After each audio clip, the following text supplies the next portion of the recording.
Police in riot gear have detained about 100 people at a pro-Palestinian encampment at Boston University on Saturday as chaos continues at colleges across the United States.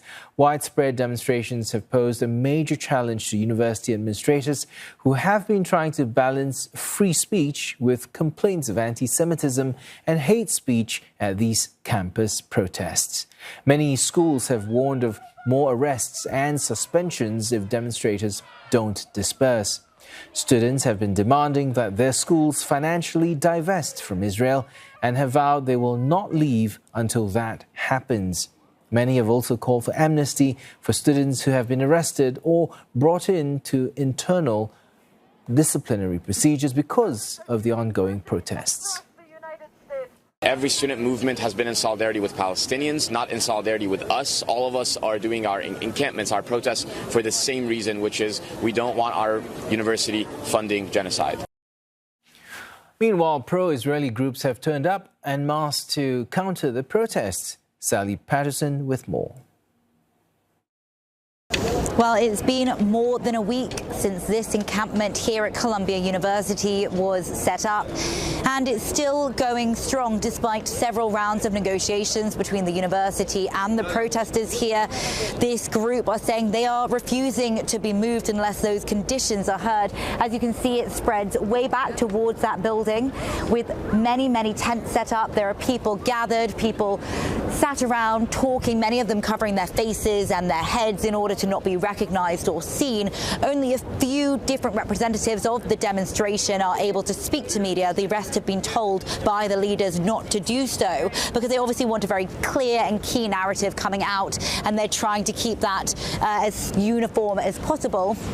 Now, negotiations between the university and the demonstration here haven't really reached enough success for either side to be happy. The protesters here say they want a couple of things from the college. Firstly, they want complete divestment, complete boycott of Israel and Israeli companies. They say they won't be moved until that happens.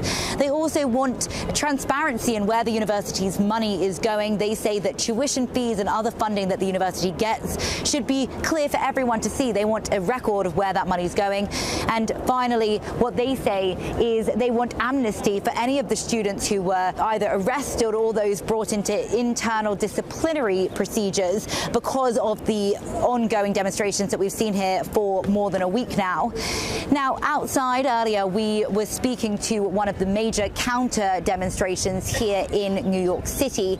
We were speaking to people holding Israeli flags, holding American flags, many of them holding pictures of the hostages who are continued to be kept inside Gaza. They say that they want release of those hostages by Hamas immediately, and many of them say what's going on here is actually for them anti-Semitic. A lot of the rhetoric out there is anti-Semitic, misguided, and frankly, just offensive. I think that there's a double standard in the world. We should make a distinction between the discomfort of disagreement on political ideologies, such as like settler colonialism, right? And these notions of like feeling fear for physical violence. We have seen increased escalations with clashes between the police and with protesters, not just here in New York City, but actually across the United States.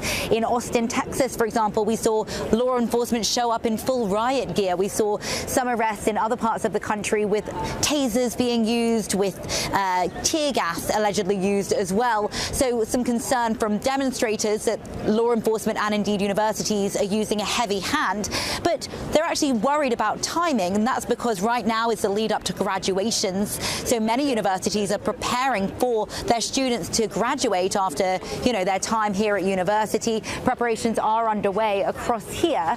And so now really it's a race against time because the university is keen to ensure that the year can wrap up as planned. It's almost the end of the final semester.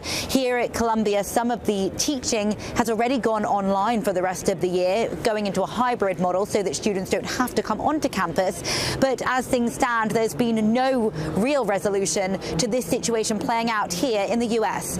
Sally Patterson, CNA, New York.